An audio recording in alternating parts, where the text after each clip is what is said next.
L'être humain, comme un grand nombre de mammifères, est un organisme homéotherme. Qu'est-ce que ça veut dire?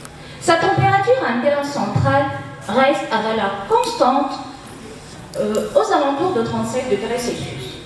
La question qui se pose maintenant, comment notre corps a pu garder sa température constante face à l'extérieur, comme les changements climatiques, entrer en contact avec un objet chaud ou froid, etc. En effet, cet équilibre thermique est dû à ce qu'on appelle le transfert thermique, ou plus communément il est appelé par le transfert de la chaleur.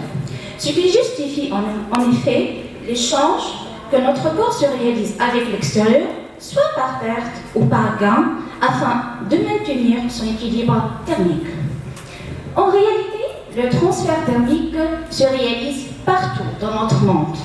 Dès qu'il existe deux systèmes ayant une température différente, alors on assiste à une propagation de la chaleur d'un milieu ayant une température plus élevée à un autre ayant une température plus basse. Prenons par exemple une tasse de café chaude. Au cours du temps, le café se refroidit par convection de l'air, ce qui est justifié par la propagation de chaleur du café vers l'extérieur. Contrairement si on prend un objet froid, un cornet de glace par exemple, le glace se fond au cours du temps grâce à la propagation de chaleur de l'extérieur sur lui. Et c'est là que je m'interviens. Je réalise une thèse en mathématiques et applications sur l'étude des équations stochastiques de la chaleur à coefficient discontinu. Ces types d'équations modélisent la propagation de la chaleur dans un milieu hétérogène forcé par une source aléatoire.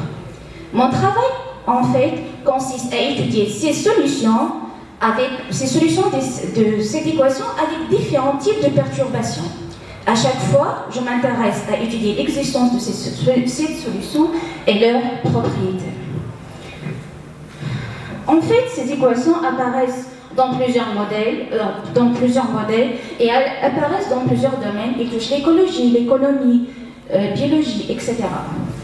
C'est vrai que ce phénomène est intouchable, mais il existe. C'est vrai qu'on peut vivre sans le reconnaître, mais on ne peut jamais se trouver sans. Car tout simplement, je pense, donc j'existe et je comprends tout ce qu'on m'entoure. Merci. Merci beaucoup, Zoudal Aya de l'Université de Monastir.